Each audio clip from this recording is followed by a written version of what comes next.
All right, dude. So I wanted to give you kind of some updates, kind of obviously what I was talking about. We're going to be talking about like the death of the V8. We're going to be talking about my next car and what I'm going to be looking at and purchasing, um, and a little bit about the state of the car market. And of course, 2023 ordering news. I'm getting a lot of questions day to day about people's trying to place orders and trying to do all those kind of things. And I'm getting tons and tons of questions about how they can get their order sped up or whatever the notion is. And I want to give you guys that feedback and kind of like build that up for you guys. Um, what's up, Randy? Do you guys hear me okay? Is everything cool? Anybody want to just say yes? Then I'll feel better about my life. But if not, please tell me.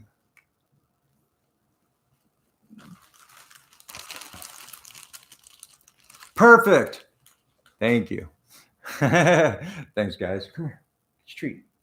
So I guess I'll start off. I think a lot of you guys are actually are coming here because you want to hear about 2023 orders and how that's kind of going. And so I'll tell you this right now. Conan will come over here in a minute, but it's getting to be a serious bitch to get allocations for cars right now.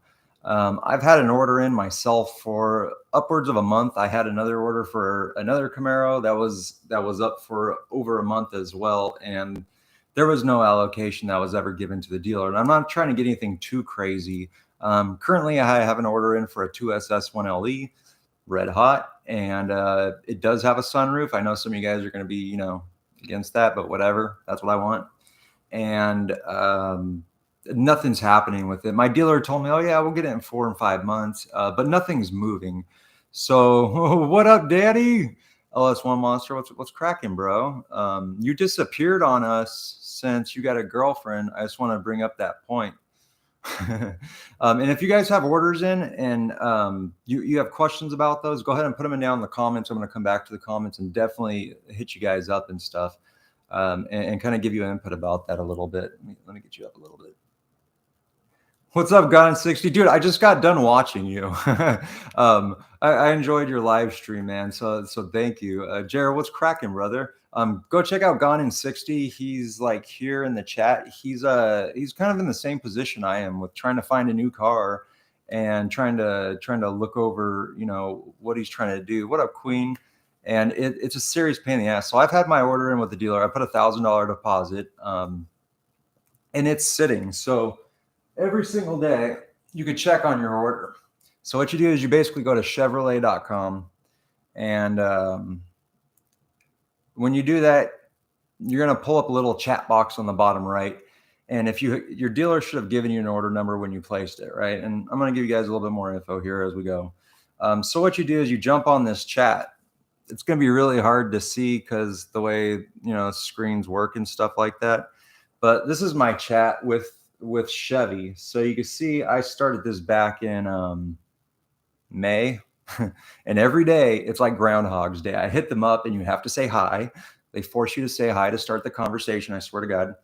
And then you put an order and then you give an order and then they will tell you a status of it. And every single day I get your order has been submitted by your dealer, but has not officially been accepted by GM at this time. What that means is your order is at 1100 status, which means the dealer typed it in. It's officially just sitting there and GM doesn't pick it up. In this time, I've called 35 dealers, and you guys think, how's he know he's called 35 dealers? This book has tracked all of them, and I write what each one says and if they can get me allocations or what they can do and what they say. You okay, bud? My dog's sneezing his head off. I'm sorry. And it's basically going nowhere. It feels like Groundhog's Day. If you're too young for that, it's just where the same thing happens every single day and you start losing your sanity because of it. And that's where I'm at. There's nothing you can really do to speed this up. If you have certain things like PDR that are on constraints, your order may not be picked up, talk to your dealer. But I don't got any of those. I'm not on the constraints, at least right now. It could change every Thursday. Your dealers get updates about constraints every Tuesday and Thursday or every other Thursday. And they also know about what kind of allocations they'll get about 6 months ahead. Whoa, what up, Kenzer, Slasher in Suits? He's got a cool ass channel. That's my homie since like third grade. Go check out his channel. He does kill counts with like horror movies and stuff. Funny ass dude. Him and I have a lot of the same humor, although you probably don't find me funny on this channel. um, so yeah, it's totally Groundhog's Day, dude, and it's getting old. I've called, like I said, 35 dealers. I have a list. Some of them want to charge $5,000 deposit, and they can't even give you an allocation. There's a big thing. So I'm going to give you some kind of tricks to help get that. First and foremost, get on the Camaro 6 forums and look at the allocation post on that. Some people will say like, oh, they got their order placed through this and that dealer or this and that dealer. And you could try calling them up and seeing if they could get it. Now, some people have said go with a dealer that sells a ton of Camaros, and you see a lot of them coming in. If you go to Chevy's inventory, it'll show you what's being shipped. I've called all of those, even colors I didn't want, and they're all allocated. Another problem is if you're in California, you have to have the copper-free brake system added to that, which is a $500 option, which, by the way, I totally suggest you add that. It's $500, but it gets you the ZL1 1LE brakes. It's an awesome upgrade. So yeah, I totally encourage you to do that anyways. It's just $500. It's not a big deal. And you get huge rotors. They're bigger than your head, even bigger than they were originally. And but the point of this is the dealers are actually getting allocations without having orders sitting. So your order will go in and it'll just sit there indefinitely, and GM will just go spurt out allocations to wherever they want. There's no rhyme or reason to it. I've talked to dealers. I've talked to friends that I have in this industry that do fleet ordering, which is how I got your pricing, by the way, before most dealers knew about it. And there's really nothing to it. GM's kind of leaving the consumer on the hang, and these dealers are getting these cars or having them en route, and they're calling people up. They're posting on like Facebook groups and stuff. Hey, we got this Camaro come in. We'll only sell you it at MSRP, and you go check it out. And they got like $5,000, $6,000, $7,000 of dealer add-ons, which are just like things you totally don't want. Just hundreds of dollars added up. So my advice to you is, if you got a couple $1,000s sitting around, you're like bleeding to get a Camaro, call up like 4 or 5 dealers in the area, find out, don't put anything more than $1,000 down. A lot of dealers don't have any deposit, which means they're probably not going to get anything. So, use your best judgment, talk to them, ask them if they have allocations, ask them how many Camaros they've sold in the past, ask them if they do a markup, ask them if there's any add-ons to the car. All these are things you'll want to know before you actually place an order or give them some kind of money. But I will admit, I'm actually working with a really good dealer at Selman Chevrolet, a guy named Jason. And if you look through the forums, people are placing more orders with him. Well, I'm first in line for a 2SS, and it's not going anywhere at all. I agree. Hit the thumbs up. What up, Queen Bee? So yes, thumbs up are totally appreciated, guys. 46 people in here right now. Holy shit, that's freaking awesome. What's up, everybody, dude? Thank you so much. Henry, what's going on, man? Jared, get a base C8 through Corvette Museum. That's the plug for the fastest, no markup and dope experience. I'm not interested in automatics, man. The C8's cool and all, but it's an automatic, and it's not going to do it for me. No offense, of course. If you want a C8, maybe you guys should actually hit that up with the Corvette Museum, because I've actually heard that same exact thing. So if you're placing an order, go ahead and place your order with multiple dealers, place multiple deposits, get all of your order numbers, and then sit and wait. You're supposed to get a order number, track those order numbers through the GM chat every day. And I'm going to tell you, it's going to be painful. You could go on to Chevy, look at the shipping, and hey, you're going crazy over there. Sorry. My black son's going a little crazy over there. Take no offense to that. But you're going to have to place a lot of orders with a lot of different dealers and just hope that one gets through. Anthony's asking, ZL1 1LE for 2023. Do you know if it's happening? Yeah, ZL1 1LEs are still going to be made. It's not any engine change. Nothing's changed with the Camaros. There's no changes, major changes that you guys were looking forward to, LT5s or anything like that. If you're ordering a ZL1 1LE, it's going to be a while. That is a heavily constrained car. You're probably going to look at the minimum of a year. It's the carbon fiber really that's messing up that. It's getting bad, dude. So if you really want a Camaro, the used market might be the way to go, but there's 4 or 5-year-old cars for the price of new MSRP cars. And that's honestly, like, it kind of gets my stomach a little bit sick, especially when I bought my 1SS 1LE for about 40 grand at the end of 2019. And here we are 2 years later. Now, you guys might ask me if I regret selling my car. I'm going to tell you, yeah, hell yeah. Even with gas prices, I regret selling that 1SS 1LE. You guys seen my video of where I'm like saying goodbye to it, and you're making fun of me saying I'm crying, but yeah, I miss it. I miss that car, and I wish I would have just upgraded the clutch and just bit the bullet for the 4 grand, and just built the car from there. But it's just part of the world. Drive Inside, what's up, brother? Thanks for coding my channel. Hey, check out his channel too. That guy's got a lot of crazy info. He went down to the GM plant and flew his drone over there to look at all the cars to see if he could find a ZL1 in the lot. Like, that's not dedication, that I don't know what is. I wish I could do that, but I'm in here in California. It's just that's not going to happen. Sorry, get you a little more room. But yeah, carbon fiber is heavily constrained right now, and I think a lot of that part is GM's actually saving it for the Corvettes. The Camaro is very, very low on the radar for GM right now. Extremely low on the radar. And if you bought a Camaro or you bought a Chevy recently, they send you like a little performance book. I don't have it with me. I throw them away because every time you open it, you go through them, there is not even a picture of a Camaro in there. You got CH, you got all electric stuff coming out. They'll talk about everything else. It's a performance book, but it's all C8, and there won't even be a picture of a Camaro, dude. So they are on their way out with the Camaro. I promise you that. I guarantee that, actually.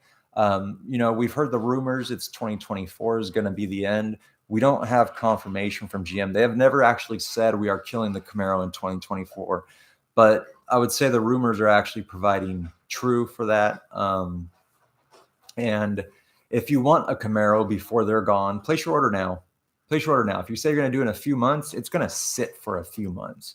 You're going to have time to save up. Trust me, guys. Put your orders in now and do it as many as you can. You could cancel these orders. Just make sure all your deposits are refundable. If you live in California, all of your deposits are refundable by law. They can't take your money without giving you something. So you're covered in California. I don't know the other states. Verify, though, that that's the case. Blueprint, what's up, dude?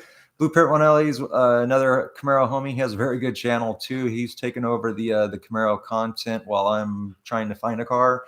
You guys could check him out as well. Him and I talk back and forth quite a bit, as well as my other guys. What's up, Jonathan?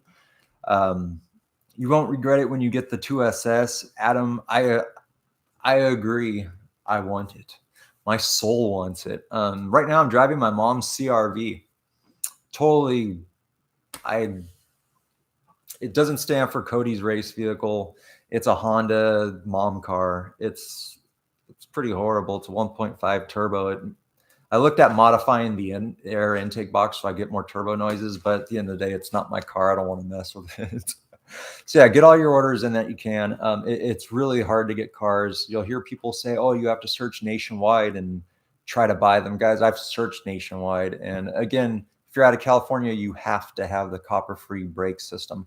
If you order the 1LE package, they'll just increase it by $500 and add it on to that naturally. You don't have to add it as another option. Hey, come here.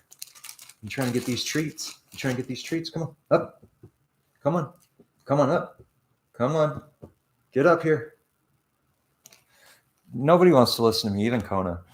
So yeah, try to get your orders in, but it's going to be a while. Count on that. Let's go with some comments. Is the issue across all Camaro i4 V6 and V8s? Scott, what's up, dude? Yes, and I believe they're killing off the i4 as well. They are killing off the i4 this coming year. So Yeah, but the issue is actually the V6s are even more constrained. It's probably one of the most constrained cars of the ZL1 1LEs and the V6s of any flavor. They've pretty much gone, yeah, we don't care about the Camaro, and it's true, guys. GM's dropping the ball on us, and I don't even know how to feel about that. It is what it is. Do you think the Mach 1 Mustang? What do you think of the Mach 1 Mustang? Steve M, what's up, bro? It's my second choice. The Mach 1's awesome, but in order to get the handling package on top of it, you're paying about 63 grand on the car with the premium package. So you have, nice interior, not cloth interior. And not only that, but it doesn't come with back seats. It's a back seat delete, which I plan to do that with the Camaro anyways. I think a lot of us do. But you need to sell me the back seats, bro. Like give me the back seats. For 63 grand, I should have seats in the car. So the Mach 1's great and everything, and I think it's a fully capable car, and I'm glad Ford did it. But that's just the fact of it. There's always CarMax. CarMax is a great place to test drive cars. It's a dumping ground for defective cars. And I hate to say that, but I've talked to a lot of people when they get pissed off at their car, they go down to CarMax and drop it off. And CarMax fixes it and sends it on the way. And I know you guys are going to say you had good experiences with CarMax and cars, and I'm happy for you. Just be aware of that. I've looked at a lot of cars through CarMax, and a lot of them have been just weird off-ball things that I find in them. Hoods that won't open, hood latches that don't work, all sorts of stuff. Let's see, the drive inside. So yeah, conversation, the drive inside. Do you think all the options for 2023 will be the same for 2024? Probably. Yeah, I don't see anything really changing. I don't. We've talked about a heritage package of the Camaro going away, the goodbye package for the Camaro, and what the rumors are, it's going to be like a certain paint color and probably some stripes. And I'd say that's probably correct. GM is not invested in this car, and if you have an order being placed, you would understand that. And you do. I'm not trying to be condescending. I'm trying to say that for the majority, but they're not investing here. It's we could spray it a different color, but that's what you're going to get is probably the same thing between 2023 and 2024. I'd say get whatever you can if you can, because you're not going to be totally disappointed. Go for the Rapid Blue 2023. Wish me luck. Good luck. Yeah, good luck. And I hope you guys do get your cars. LS1, Danny, the copper-free upgrade looks so good on the SS1LE. It does. That rotor fills up that wheel so big. It's like a dinner plate. Giant ass frisbee. And the 1LE brakes were already huge as it is, so it's totally overkill. But I'm getting off track. And if you guys have more Camaro questions and stuff, I totally see these things. I'm totally going to get back to you. I kind of want to keep building up a little bit more information here, and talking about my next car. And this is where things get sticky. So you guys all saw that I drove a Challenger Scat Pack. My God, the resistance in the Camaro community against me getting a Challenger Scat Pack is like it's almost like and we're not going down this route, but it's almost like politics. And we're not going to go down that route, but it's so clash, dude. And you get everybody going, oh, it's a Mopar. Oh, it's slower than this. Holy shit, dude. Did you just drop me that, dude? Oh my God. The drive inside, did you just drop me a fat bill, man? Dude, thank you. God, dude. That's a thank you, man. I got like a super ghetto mic setup right now because my stuff broke, and like I got zip ties. Like if you guys could see my setup right now, you guys would all laugh. That's what that's going to go towards, man. Thank you. Like my heart's warmed, man. Like, holy shit. Thank you. But I want to talk about my next car. So yeah, the Camaro community got really meshed with me when I test drove a Scat Pack Challenger. My intention was not to buy that car. It was a $50,000 car that was 6 years old. It was a 6-year-old Mopar, for for MSRP basically. And I gotta admit though, guys, I really like the car. I really like Dodge at that moment. 485 pounds of torque is there's nothing wrong with that. The gearing is shorter, so you really feel it. It puts power down, and those cars, simply put, they don't fuck around. Um, they're not the best handling, not the sharpest, but a street car that it is really, it has a lot of capabilities, and I was extremely impressed with it. Um, it changed my input and how I felt with actual Mopars in general, and it's not the boat everybody says it was. But the Camaro community is a little polarized at me, I think, for that. And if you actually look at my that video, I put it up and it got over 3,000 views overnight. That was actually one of my highest views in that amount of time for a video that I produced. And when you look at the followers that actually watched that video, almost none of them were my subscribers. There was a small amount of my subscribers in there. Small amount, I would say probably about 1/10 of it was my subscribers, and the rest were just pulled through YouTube's algorithms and everything. And I don't know what to think of that. The whole point of making videos with other cars I'm driving is so you guys can see and get your own input on it, and I could just be, fair about my opinion and not kind of just stretch out. So I want you guys to know that, I didn't have intentions to buy any Challenger when I went in there. It was afterwards I put it in the consideration pool. So when we're talking about my next cars, there's a possibility that I'm going to buy a car for the next 1 year. With the way the Camaro is going and my order not even being taken, chances are it may be here December, or it might be sometime next year. I would be almost okay just buying some car right now so I can enjoy right now. So I'm not driving my mom's Honda CRV. And Kona loves it, but I don't. And I need something. I need something, dude. Like I could almost feel depression in myself because I'm not driving like a sports car. Like that was always my outlet and my thing to do. And kind of a little bit of a life change. And I'm still trying to figure out what this channel is and what am I doing. And another car I'm heavily looking at is actually a 2019 Golf R. And I know we're talking about V8s and big power and manuals here. And of course it'll be a manual as well, but the Golf R is a very capable car. They stopped making them in 2021 or 2020 and 2021. They're coming back out in 2022, but they're impossible to get. I called the one dealer next to me. They wanted 10 grand markup, and I laughed at the guy and told him to have a nice day. I'm not paying 60 grand for a golf anything, a golf cart, a golf R, a golf ball. I don't give a damn. It's not happening. But I have found Golf R's 2019s for about 40-ish grand, and I'd throw like a stage one, stage one tune on it immediately, pretty much. And it would have to be a manual, and I could get back to the canyons and have my fun and get back on the track and everything. So it's definitely, it's a consideration. There's two near me, but I have to drive it, and I got to see if that's something I really want to do. And of course, the next car would be, the SS1LE that I'm actually waiting for, that I want. And, I just got done discussing that. I won't go back into that, but it's tough, guys. It's really tough if you want a Camaro right now. And it's not so easy. Just go buy the used one because you're waiting for the market to correct, and you're going to be upside down at some point.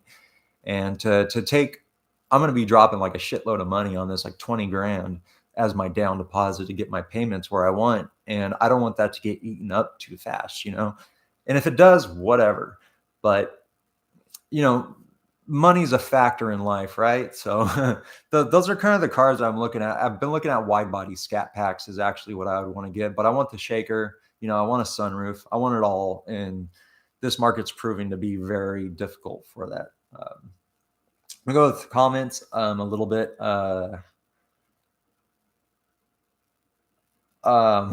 What's his name? Oh, that's Kona, Kona. Let's see if he's hey buddy. Hey. Is my black lab dash border collie dash Great Dane. He's still a baby. He's only about 2.5 years old. Dude, the drive. Wow. Is that what? To drive inside? What is Can you guys all go follow his channel today? Like, this guy actually has way more detailed information than I have. He's being extremely awesome with me right now. Like, I can't even say, but go check out the drive inside. Go subscribe to his channel. He's a brother of mine, you know, through everything that we're going through. The guy is really actually quite intelligent with his car, and actually pulling apart like the clutch and everything and talking about it. He could probably give you a little bit more mechanical details on things than I can. And I enjoy the hell of his videos. Dude, thank you. Dude, thank you. Like, shit, man. Like, I'm gonna cry inside, guys. Like, the Camaro community is supporting me, and I'm talking about doing crazy shit, and that means a lot to me, because you know, when I talked about like changing what car I'm gonna get and maybe a Challenger and stuff, I felt a lot of that negativity. And you know, at the end of the day, I do this for the communities. I don't really do this entirely for myself. I just buy the cars that I like and try to transfer that information to you guys so you can make your own judgments in life. I'm not brand loyal. Um, much like the drive inside and Gone in 60 and Blueprint 1LE, which had a Golf R. I mean, we're not brand loyal. We like our cars. We like performance cars because of how they make us feel. And wow, dude, thank you. And I think at the end of the day, that's what that's about. But people are very polarized with opinions nowadays, and maybe that's kind of why I'm heading towards changing the channel name from Hot 1LE to like Shift to Chill. And I know that's kind of weird, but it broadens out what I can do rather than being specific to a specific community. Camaro is always in my heart, and I still want another Camaro, and it's always going to be on this channel, and information about it always will be. But I want to broaden that. I want to test drive a whole lot more cars. I want to make this channel bigger. And the only way I could do that is, I think, by expanding, you know, the kind of content and the kind of vehicles I get, and, you know, kind of just sharing my opinion with different things. But, you know, it's just, people are so polarized with their opinions and everything nowadays. And, you know, it's okay to have a different opinion. It's okay to disagree. You know, it's okay to disagree with me. And, you know, but we're all people at the end of the day. We all feel things, dude, you know. So I'm not gonna cut my wrist and put on black eyeliner for you guys right now and go fully emo and shit.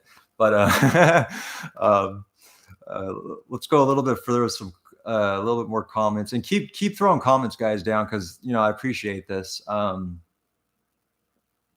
Sorry, Jared's asking, are you able to find a 2SS1LE nationwide? Damn, I really got lucky then, found mine sitting at somewhere in Texas, about an hour out. Yeah, you got very lucky, dude. You got very lucky. A lot of people are trying what I'm doing right now, and it's not happening. I've tried freaking everything, dude. Everything to get my hand on a Camaro right now, and it's proving to be extremely difficult. Dude, you guys are so cool. Jonathan, I got an in-transit LT1 Camaro last year. Got it in a month or two. Drove 3 hours to pick it up. I think that's your best bet to get one. Yeah, I mean, I had a 1SS1LE, and I like the LT1s. I love the LT1s, and GM's pushing them out because they actually take less chips to make the car. There's less technology in the car, I guess, in that regard. And so you could get an LT1 easier, right? But it's not the route I'd go down. At least for me, it has to be a 1LE if I'm buying a Camaro. It can't be just a 2SS, can't be a 1SS. It's got to be, at least for me at this point in my life, it has to be a 1LE, and I won't pick up anything else because of that. I mean, I have tattoos. Like, I have an AFI tattoo, and if you're a modern person, this is outdated as hell to you. um, but that's a band I grew up with. I got that tattoo at 18. I'm 37. So, you know, 1LE on the other side, you know, no, I'm just kidding. I won't do that. But I get loyal to certain things, and they stick with me. So that's just something that it is. Yes, Blueprint, the driving side is dropping the bag. Yeah, man. Thank you again, the driving side. Like, that's huge, dude. We talked about meeting up, and I want to meet up with him and a few of you guys other that I've been talking to. And if you guys come out to California, especially Southern California, Orange County, Los Angeles, I live in Orange County. Hit me up. Let's meet up and shoot the shit, and maybe we could do a talking thing like we're doing here. Buy the Scat Pack, says Patrick. It's consideration, dude. They're hard to find too, the ones I want, especially a wide body. Blueprint says, don't make Hot One Ellie cry and hear the driver say, yeah, dude, he is. Um, yeah, go. I'm trying to stop saying this, but yeah, go subscribe to the Drive Inside. He's showing that he's a huge supporter, and I've been a supporter of his content for quite a bit too, commenting on his videos and sharing his videos. Yeah, hell of a brother. Thank you, man. Very cool. Scat packs are good, but not for a Camaro, dude, says ASB. Dude, like I feel you. But I had a Cobalt SS supercharged back in the day. It was a GM Stage 2, so it dropped pulley, bigger injectors. It had a tune on it, cold air intake and exhaust, engine intake and a Megan exhaust. And that fucking car ripped, dude. I love that car. I had it for longer than I've ever had any car, which was 5 years. Most cars I sell after 2 years, and I get something else. And that's been the history of me. I still miss that car, but it was also the biggest pile I've ever owned in my life. I replaced more things on that car than I replaced on any car I've ever had, and I still miss it. The Camaro was the replacement for that car. And granted, the Camaro didn't really have any problems aside from the clutch, so I can't really say that that's the case. But what kind of guy was I? I've owned 3 Mustangs, 2 GTs and a 2011 V6. I'm all over the place, guys. I like Mazda 3s. Like, what the hell? Who likes Mazda 3s? I don't know. I think they're great dailies. But I'm gonna keep going down the comments. So yeah, I'm not necessarily a Camaro dude, and the Hot One LE channel branded me as a Camaro dude, and I'm happy about that. I'm totally happy about that because I think I have a great base, and I want to keep going. I want to get some more information for you guys, and stop my rambling here a little bit. Scat packs are mainstream, Jared. Yes, they are, and there's a reason why. It's because they are awesome cars. There's a reason why Dodge sells so many Challengers. They are very good cars. And anybody that talks crap about a Scat Pack, I found, typically hasn't driven one. Not saying that's the case with you, Jared. But I even had the oh, look at that boat. Why would you get a car that big? And I'd walk by one and give it that should have got a Camaro thing until I drove one. I built up this bias in me that shouldn't have existed. For any real reason, and I lost out on something that I might have actually originally purchased first because of that. And kind of try to keep your mind open. It may not be for you, and I get it because you want to do other things with other cars, but try to keep your mind open. Like there's different types of experiences that you could do with sports cars, and that's why they build them. I like all sports cars. If it makes you feel happy and you get that giddy kind of boner feel, excuse my language, but if you get that excitement, and then maybe that car's speaking to you. You know what I mean? Randy says, any recommendations for a first-time car, guys? So typically what I say is, if you're starting off in the community, most people either get a Mustang or they get a tuner car.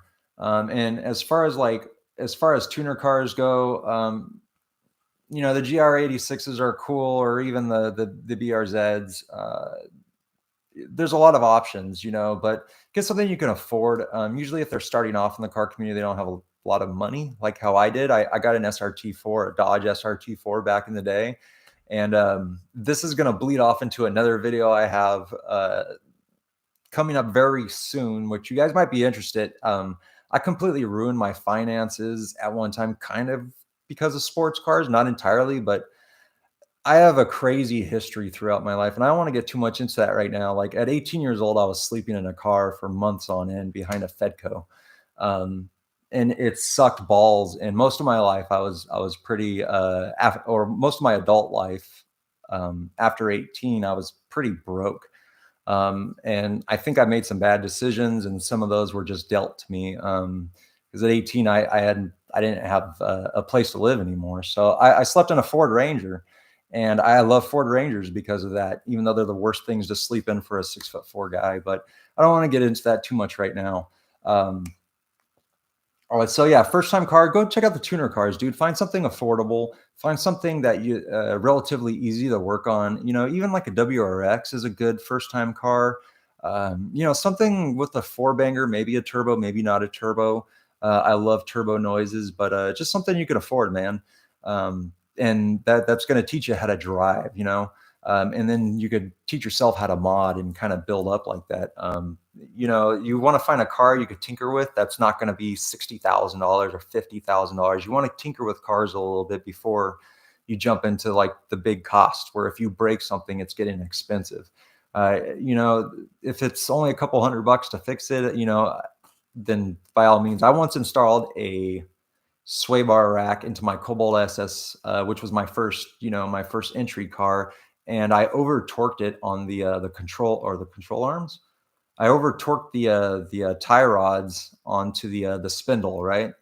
And they were aluminum, so I actually cracked them, and I had to take it to a shop and tell them I screwed up, and they fixed it. So it cost me even more money, and that was embarrassing. It would be way more embarrassing if I did that to my $50,000 Camaro. So get what I'm saying? It's okay to screw up when it's not too expensive. So that's my recommendation. Patrick, the 1320 edition Challenger is special. Only gripe is that the automatic and cylinder deactivation.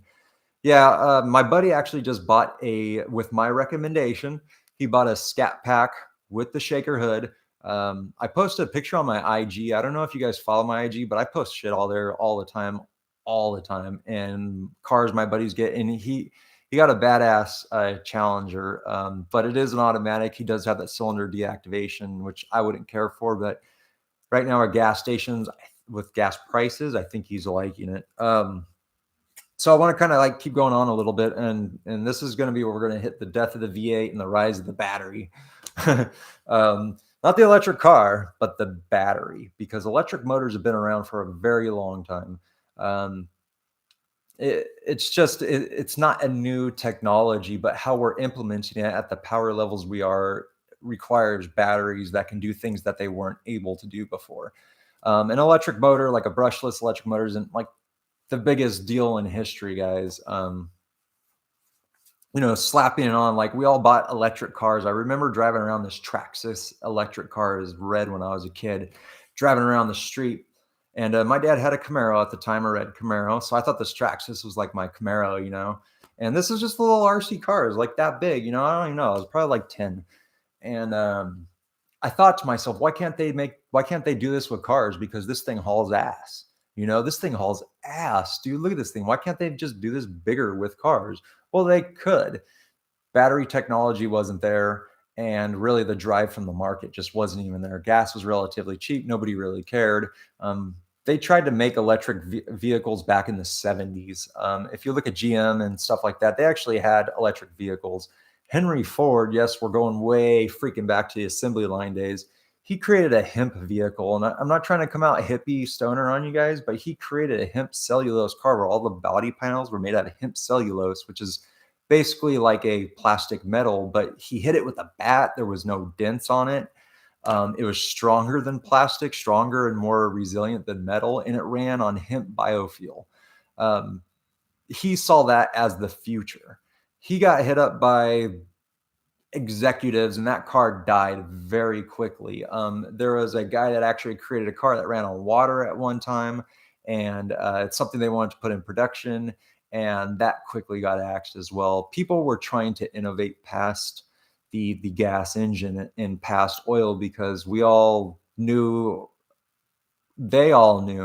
that something had to change beyond oil. It's a limited resource. It's in the ground. We can only pull so much out of it. It's not something we can create on our own. And we can, but effectively, cost-wise, they tried to do ethanol, and ethanol is a bunch of crap. We're growing more corn, wasting more water, and we have hunger issues around the world, but we're using it to burn fuel and mix in with gas cars to give them lower gas mileage and supposedly better fuel burning. But in the end of the day, it's actually burning worse. And anybody would know that if you're behind an E85 car on the Canyon that actually still has its cats in, you could smell that sucker, and it smells like just sweet exhaust, So the market's been trying to do things that really hasn't been here. Now, that's kind of where the battery rise has come, and that's where Tesla's put in. And when Tesla first came in, Teslas were a little bit of ballers because they weren't selling through dealerships, and this pissed off big makers. Ford, GM. A matter of fact, in Detroit, they signed into a law, their own government signed into a law where you cannot sell cars directly through the manufacturer in Michigan. And the reason why they did that is because Tesla wanted to go up to Michigan, sell their own plants out there, and you weren't going to undermine big oil Detroit. And to me, that was kind of baller. That was kind of the anti-machine, was to piss off the big automakers. And the reason is because I'm not cool with dealers. Dealers are always trying to mark up and scam us, and you see that happening now. But this was actually protected at one time because you aren't going to mess with GM, you ain't going to mess with Ford, you ain't going to mess with Detroit, and you are not going to, Detroit's going to tell you what to do. You're not going to tell Detroit what to do. And baller, right? But so now we have a point where one of the strongest battery makers is going to be Tesla, and Tesla wants to push these things, and Tesla's not going to be a car maker in 15 years. I could almost guarantee they won't.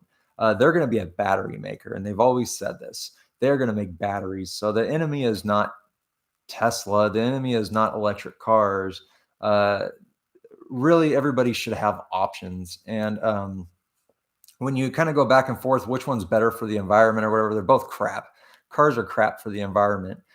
They built a land that we live in, built upon around the automobile rather than actually designing land so that we didn't have to drive around. If you go to Europe, you could walk around or just go on a bike. We have different geographies here in the United States, a lot of open land. It doesn't transfer completely over. But if you live in Southern California, you darn well know you're driving at least 6 miles to go pick something up, or even further in some cases. Or if you want to go to work, you're driving like 20, 30 minutes. And in a lot of cases, because of how they zone things, we designed our world around the automobile, and they keep trying to push us with how we use the automobile. But the truth is, if they had invested in mass transit, we probably wouldn't be facing this issue that we are today. We could probably still keep going on with our cars because there wouldn't be 6 trillion cars on the road. And so what they do is they try to push the technologies on us and tell us that we're the problem. But big corporations are spilling sewage into our oceans day to day. Huge, oil spills, situations like that. And they don't care because they get slapped with a $1 million fee, but they make $6 billion. And then they go, no, it's you guys that are ruining the environment because of your V8s and your sports cars and your air intakes. And it's the machine. It's the machine. And whether you think whoever's in office or whatever, this or that, it's bigger than that. It's the machine. And that's why I encourage you guys to go out and get your cars now while you can. If you can afford the gas, or you could afford to put it in your garage and not drive it as much and have something on the side, maybe whatever, do that, because it's getting phased out, man. They don't want us having so much freedom with our cars, and it kind of makes sense. Look at how people drive. People are nuts, dude. And I mean, don't go look at my videos and take it all, take this with a grain of salt, but, maybe not everybody should have a car. And, if everybody had to be automated on the freeway, but you were still allowed to drive your gas cars, I'd be totally happy with that, because I don't have to deal with the Prius that thinks he's like in the fast lane going 60. I could just gap that fool because he's automated. But again, if they're pushing that on us, well, that's a little bit different of a story, because that means we have to accept it. And, I don't know if that's really the route, and I don't think we're to blame for global warming directly. I think it's honestly the corporations that do this, and I'll keep going. So with that said, with the batteries, GM's actually dropped the price of their electric vehicles by about $6,000 that they were able to find through the manufacturing process and design and technologies that they're doing. They're actually able to bring down the price of it. And I think this has a lot to do with teaming up with the government, which GM has always done. The government bailed them out at one time. We all know about that. So they're dropping their prices. They're doing what they can, and they're going to compete in the electric market. Another thing is recently a new law that's getting, or a new, not necessarily a law, but it's a new project our federal government's doing, is they're going to be putting electric chargers every 50 miles on federal highways. That's the build. So you're going to see the push for electric. You're going to start seeing the demand for electric charging stations exist and start popping up. That's going to happen. The technology in batteries is rapidly rising. I like to research these things. Jonah says CRVs are the jam. Oh shit, yeah, they are, dude. But the technology in batteries is advancing, and it's more than it probably is in the history. We're still using, if you look at the batteries we use like today, and like a AA battery and everything, it's the same shit we've been using forever. Batteries need to advance.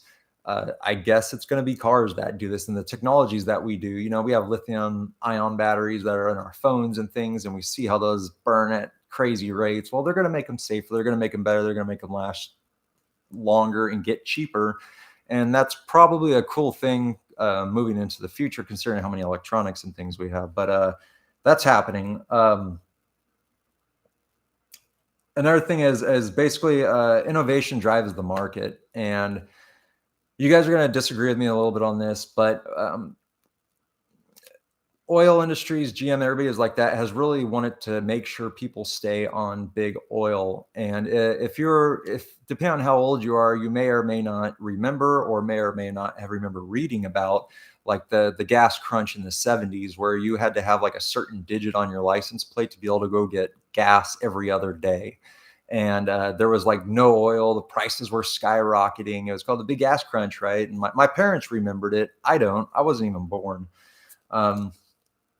But these things shouldn't necessarily be like elements. It controls our entire economy. It controls the trucks that are driven. We should have options. Now, saying we should have all electric is going to put us right back in that same boat. We should have a mixture of these things. We should have electric. We should have gas. We should have all the other options that we need, so that we're not just stuck on one technology and then one global entity can control that.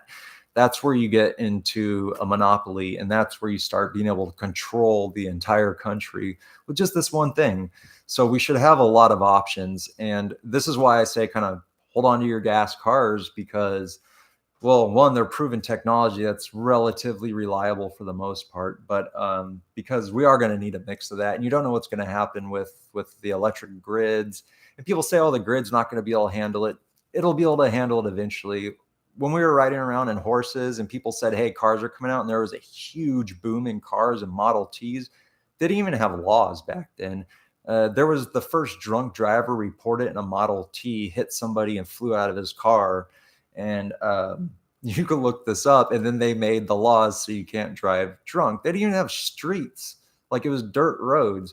But the fact of the matter is that we grew with oil from that point on, and all those limitations that people say that electric has, well, oil has those as well.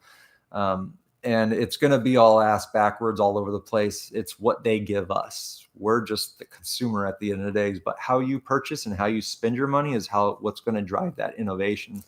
So take that into consideration when you go spend your money, when you go buy things. You know, the market for everything is high right now. Meat is soaring prices, so I replaced them with vegetables. I did. I like meat. I like steak, bro, but shit, right?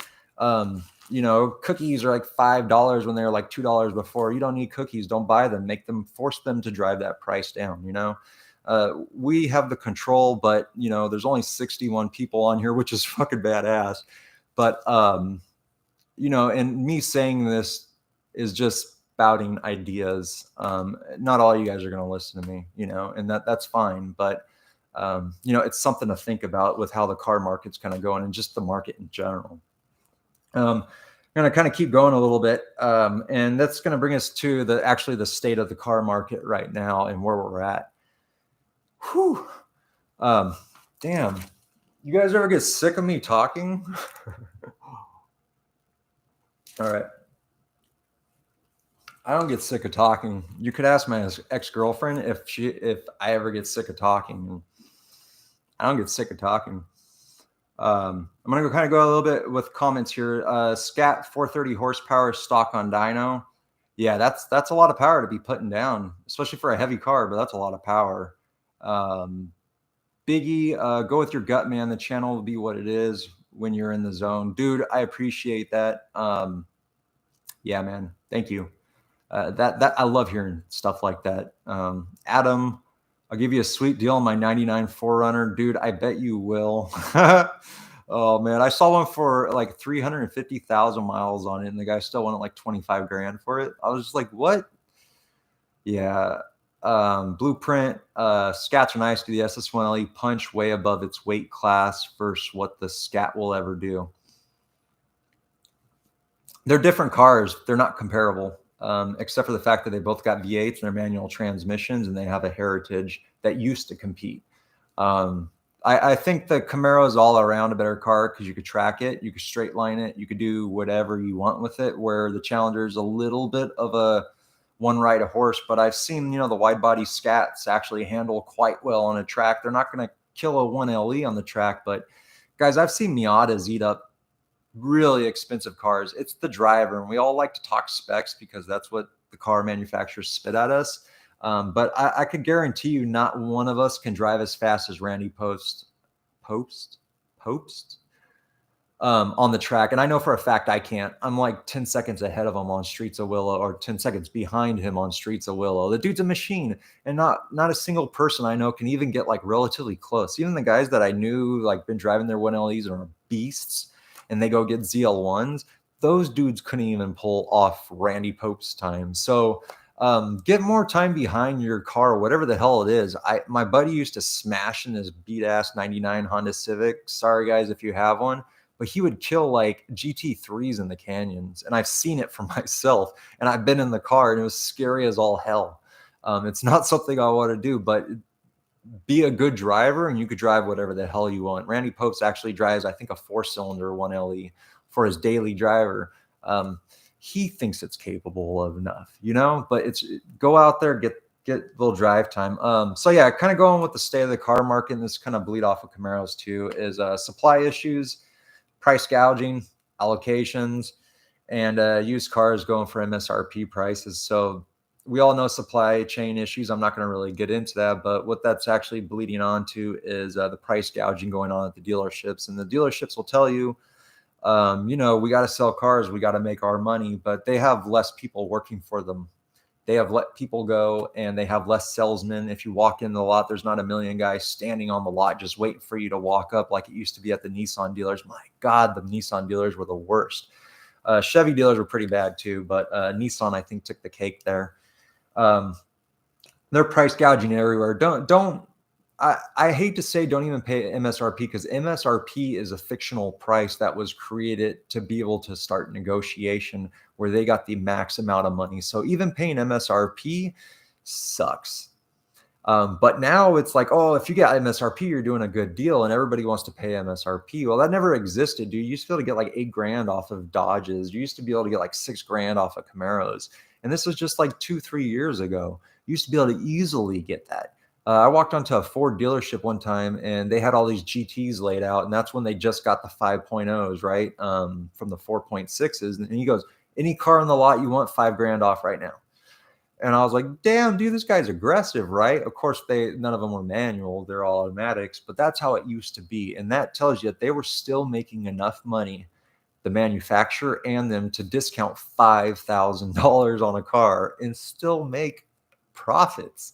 That tells you that the MSRP is it's a fictional bullshit number, and they're killing it. They're killing it, guys. It hurts my heart, but even me, I'm willing to pay MSRP for the Camaro right now.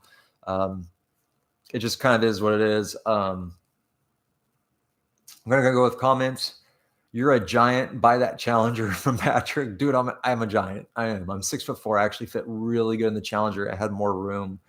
Just in general, actually, my dog would fit. He's a giant too. He's 60 pounds now, and he's just adorable as hell. I won't bother them. But the Camaro was tight, but I really enjoyed tracking my car. Blueprint says I was considering the same Golf R GTI myself to replace my daily. It's crazy you mentioned that, dude. Great cars. No reason not to. LS1 Monster Danny says Golf R would be great, legit fun.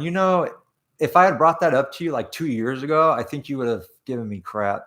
Matter of fact, I think the other Camaro guys we used to drive was still giving me crap for wanting a Golf R even in that time. Driving side, I'm just catching up with comments. He dropped a freaking fat bill. First tank of gas for your new 1LE. Hope it's enough in Cali. That'll be just a little bit shy of a full tank. I think I average out, see about 120 to fill up an SS right now out here. I filled up the CRV the other day and gas was $6.70. Yeah, $6.70 freaking cents for like 87. And the car only took like $70, which isn't a big deal because it's gas sipper. But I only fill up like once every like 3 weeks right now compared to like the once every week and a half when I was driving the Camaro. Later, bro. He's probably already out of here, but yeah, go check out the Drive Insights channel. He just threw me the hugest support and thank you. Damn. Good karma to the Drive Inside. Yeah. Whoa. Yeah. Thanks, guys, for the clicks. I'm catching up here. Adam says, I get the feeling that the 1LE was a perfect fit for you, but you want to get the 2SS upgrades and minus the X number of miles you put on the last one. Yeah, that's the truth. There was times I thought the SS was actually a little bit small for me. And there was days like I would actually have to stretch my legs to fit a little bit more comfortably because I have really long legs. I had a WRX, a 16 WRX, and I bought that car not really like thinking about it. I watched videos and fell in love with it. And I went and bought it, and driving out of the lot, I was like, damn, this thing's got no leg room. I'll get used to it. I just have to adjust the seat. That never happened. I spent probably about $2-3 grand trying to adjust the seat, put in different seats, try to do different things to make that car work, and it just wouldn't. And maybe something was going on my legs right then, but I had the worst knee pains. I was taking Advils every day. I did it for like 3 months, dude, until this pain started going away, until I actually admitted to myself, I have to sell this car. Luckily, luckily those cars hold their value, and I sold it for $1 grand less 6 months later with 6,000 miles on it. I really tried. I love the way it carved canyons, but I was too tall for it. Now, I never really had that problem with the Camaro. There would be days when I was driving back after like a track day and I was sitting in LA traffic and I'd be like, dude, I need to stretch my legs. And I'd be trying to stretch them into like the firewall a little bit past the pedals and stuff. Or I'd try to be like messing with the seat. And the truth is I just had to pull over and get out and stand for a few minutes and stretch and just kind of like take the pressure off. So that existed for me. I didn't really care. I love the car a lot. 7:55 a.m. Randy, I don't know where you're at, bro. But it's 7:50. What? 7:55 a.m. Yeah, it's p.m. over here.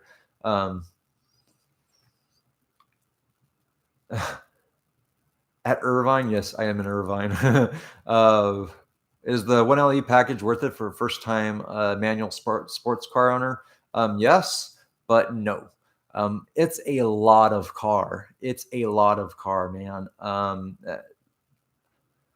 It's a lot of car. And that kind of goes back to what I was saying earlier. If you could buy a car that, you could actually learn to drive and play on and stuff, that'd be great. Will you love the 1LE? Will it be everything you want it to be? Yes. Will you be able to reach its capabilities? Probably not. I couldn't. It wasn't my first car, even on the track days. It's a lot of car. You don't necessarily need a lot of car. And that kind of comes back to where like a lot of you guys come in here and say, get a Scat Pack, get a ZL1. And I'll tell you about my ZL1 driving experience in a second, but or get a Hellcat, get a ZL1. The truth is, like, you'll never even touch the capabilities of that car. You'll do like a good 10-15 second pull and everybody go ooh and ah on how fast it is, but you'll never touch the capabilities of it, and you'll have an excess amount of money spent in gas and fuel and just everything that'll never even get touched. And it's more fun to drive a car at its limit than it is within its limits. And And I think that's just why people love certain cars. That's why the BRZ gets so much love. That's why, you get so much love, and the lower horsepower, the Miatas get a lot of love, because you could drive the piss out of that car, man. And it's going to spin out and do crazy things. But you get like a 1LE on the track, and yeah, you could drive the piss out of it. Sure enough, I did. But I never got towards its capabilities. And there's something to say about a car you can ring out. Now, I test drove a ZL1, and some of you guys are going to disagree with this, but it wasn't 5-10 minutes into that drive until I realized that I don't want the ZL1. And stick with me for a minute. It felt heavier. And first of all, I got 10 miles per gallon with it too. Just on my test drive, kind of cruising and stuff. 10 miles per gallon is my average. So it's really bad on gas. It felt heavier around town. And when I did a pull, I was going double, triple the speed limit in like absolutely no time. So if you wanted to stay within like not going to prison, which I could have certainly done with my 1LE, and in some aspects maybe I should have. That car is really going to get you in trouble really fast, and you'll never really reach the capabilities of it. So you put yourself in an awkward position if you don't plan to track that intentionally. Now, if you're just doing it because you like the badging, you want to be the baller and show, everybody off that, hey, I got the ZL1, I got the top dog. I'm not going to argue with that. You just understand you're going to pay for it. And those are the guys that usually end up selling those cars really quickly too. So it's, Halo cars are very, very cool, but they're Halo cars for a reason. There's a reason why people don't buy a lot of them. And it kind of breaks my heart a little bit, but it's just the truth of the matter. You don't need 650 horsepower, and you probably won't be able to utilize it. Air Ace sold my 1LE in August. Oh, cool. We can have regrets together. Yes, MI6OD. Come on, man. No, just kidding. I always wanted a sports coupe, and after doing some extensive research, the Camaro has to be the one. I always overlooked American muscle cars, but that Camaro is above anything else. I'm literally in love with Camaro, and the community is freaking awesome as well. Dude, yeah. Yeah, absolutely. A lot of people don't really know about the Camaros. They think it's a muscle car and it can't handle. When I bought the 1LE, everybody's like, the Camaro can't handle. I was like, dude, look at its statistics. Look, what?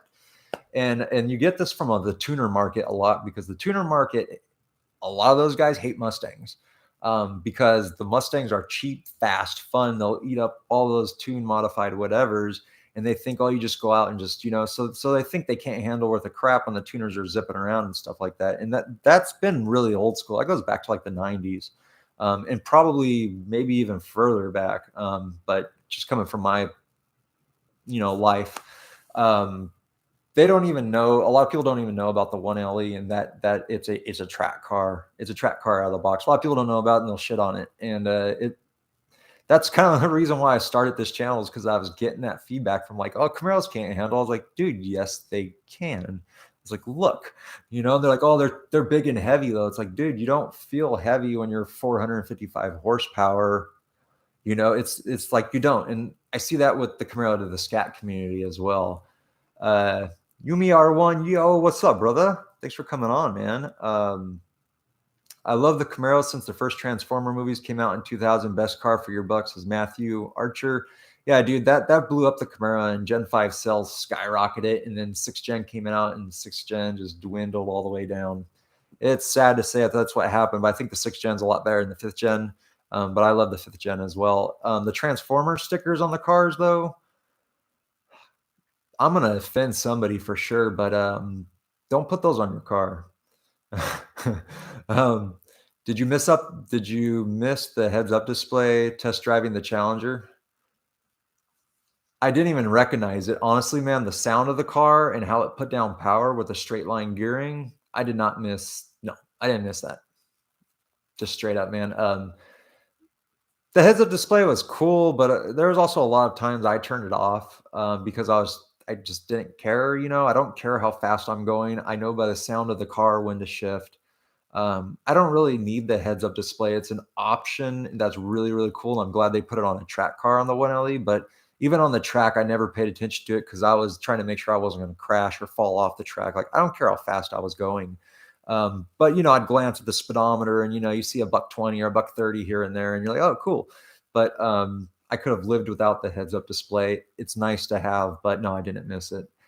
Can't have a Dodge. He tracks too much. I hear you, man. People track their Challengers too, and their Chargers. You could track anything, dude. I thought about taking the CRV out to the track.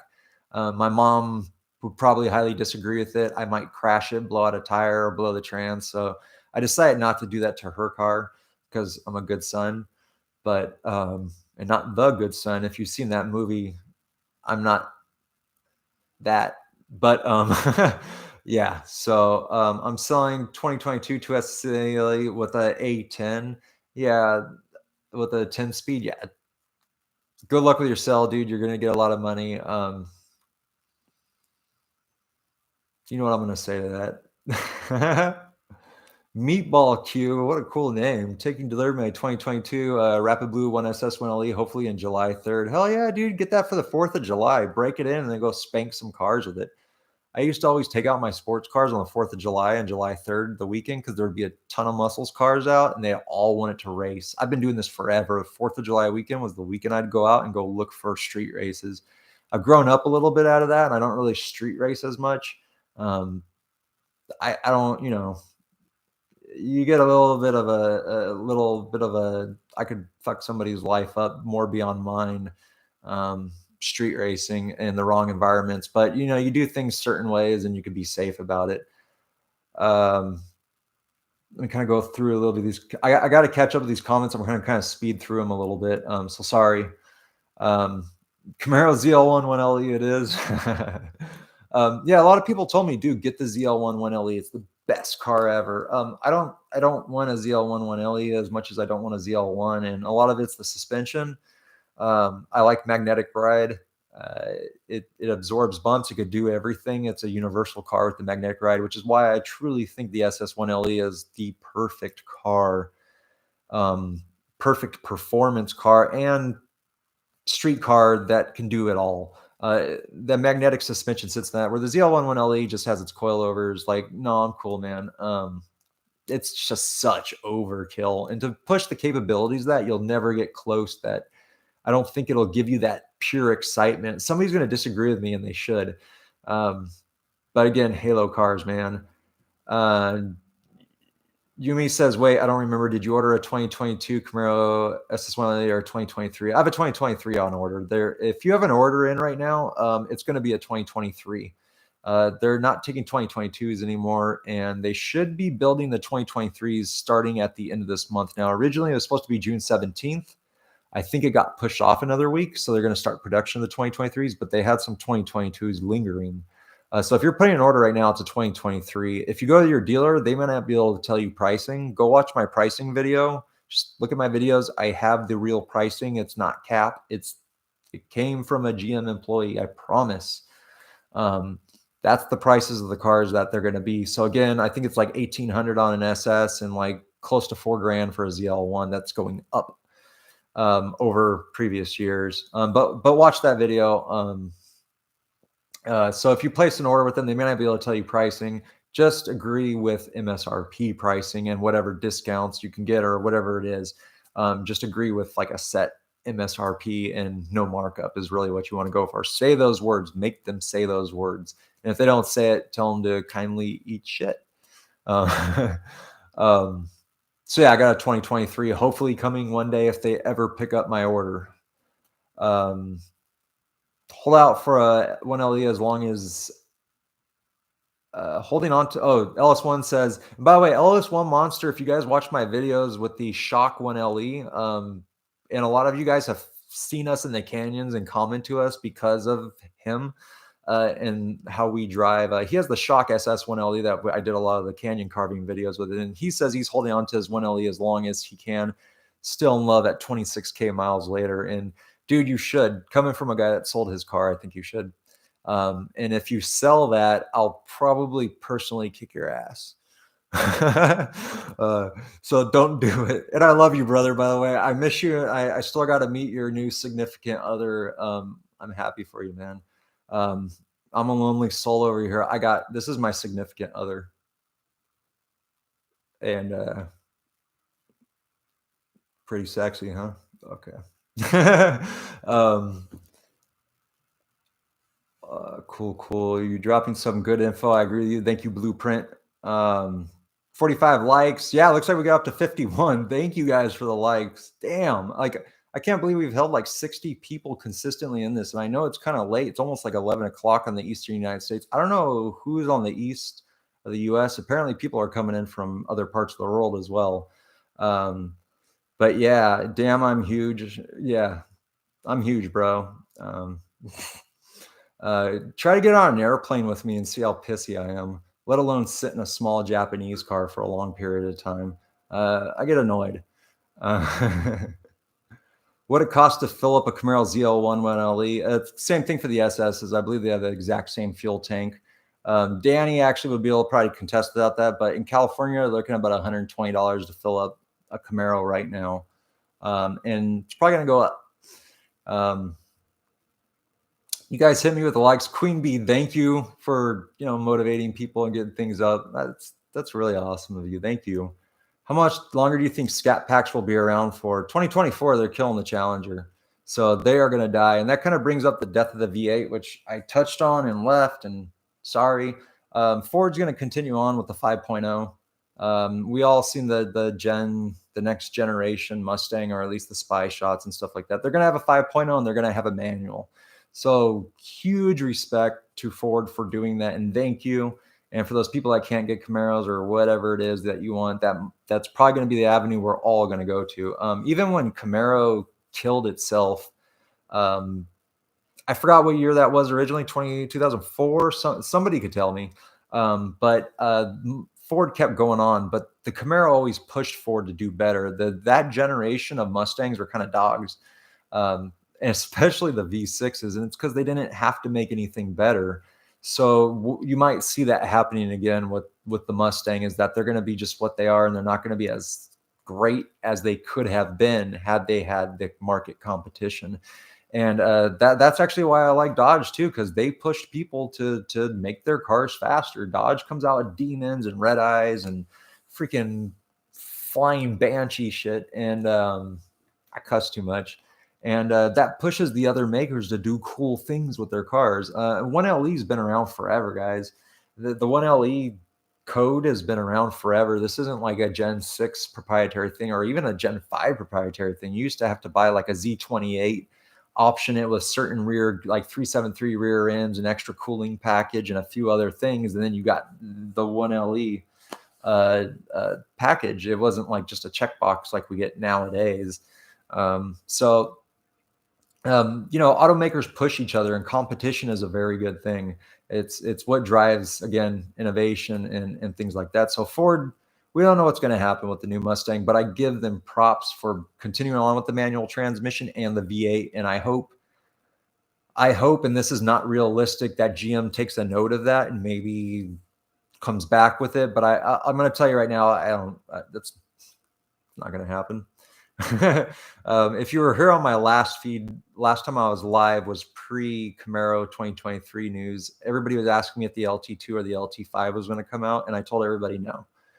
I tried to stay positive to make you to not kind of dump on the community, but it didn't make sense from a mechanical standpoint, from a financial standpoint, and from a corporate standpoint. I've worked for manufacturers before, not auto manufacturers, and I know kind of the process that you have to go into to get a product out. Tustin gang, what's up, bro? I don't know there's people that close to me. Really? That's dope. Yeah, I'm up the street from Tustin. But yeah, it's kind of a thing that it is. Let me go with some comments here. I agree with everything you're saying about the Camaro 01. Thank you, man. Somebody's going to disagree with us. Hey, what exhaust sub do you think I should go with? MBRP, says Adam WRC. MBRP is probably going to be one of your loudest, maybe slight drone. If you want absolutely no drone, Corsa or Borla. Borla's tips are, I never liked my Borla tips. I love my Borla sound. I never liked my Borla tips or the fitment that they offered. They sent me a whole nother axle back at one point, and that one was misaligned too. I was a little bit unhappy with the Borla exhaust, if I'm completely honest, but it riled up people. People loved it. it sounded badass, and it did do that for me. So I loved it for that notion. But the alignment and the tips were always something that bothered me, and Danny could tell you that too. Queen Bee with the motivation. Yeah, LS1, dude, always a pleasure, man. Always a pleasure hanging out with you, dude. Funny enough, Danny LS1 Monster. I'm pointing, but I'm scrolling. He originally saw my channel when I first started. I think I was like 300 subscribers at that time, and he's like, "Dude, let's go on a canyon drive." And he brought out this other guy, Carlos, which had like a Gen 4 Camaro SS all modified, and we went up and spanked canyons, and we drove from there. We had all sorts of crazy experiences, and now, like, I consider this guy one of my good brothers that I could tell my darkest secrets that I can't even like release right now here. Like, he's that good of a guy. And, I hope I could still meet up with you again now that you got a girlfriend you're all in love with. No, I'm just kidding, dude.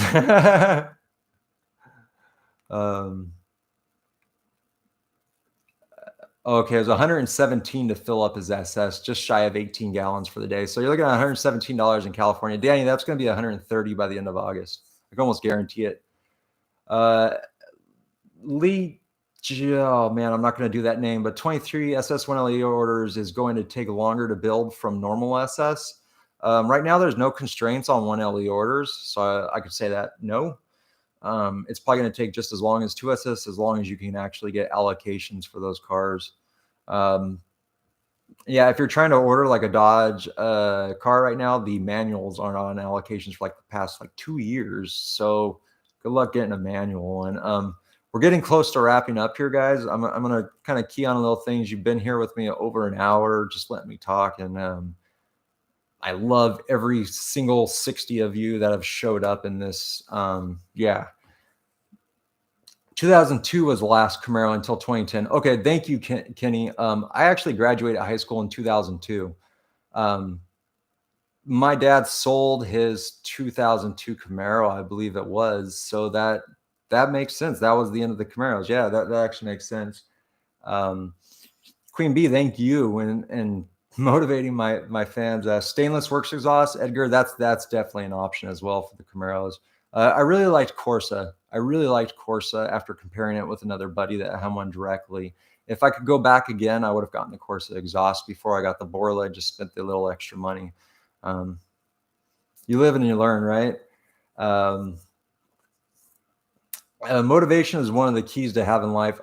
I agree with that 100%. I'm going to be making a video coming up with you guys, and I know I mentioned this. I'm just going to touch on this for what's coming next. I'm going to be making a video about how I kind of threw away my life in a lot of aspects because of cars, and at least financially, and how it hurt me at the time and when I was in my 20s, and how I kind of grew and came out of that, because I want you guys to kind of learn a little bit from a page of my own mistakes. And I got to learn on my own because nobody really ever taught me.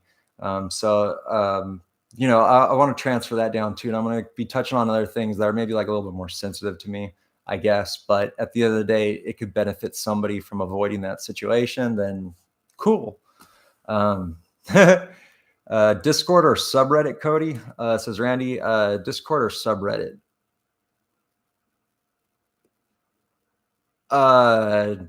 No. That's actually funny. No, actually, I have reserved a domain name for my website, actually, where I'm going to be blogging a little bit more. And blogging sounds totally terrible, and people talk about themselves and shit like that. It's not going to be like that. It's going to be about news and things coming up. I get questions daily basis from you guys and everything about your orders, or what you should do, or you're about to place a new order, what should you do, things like that. I get those a lot. And thank you, and keep doing it. But I'm going to be putting that on my own website with my own host name, where you can go and get your own, whatever.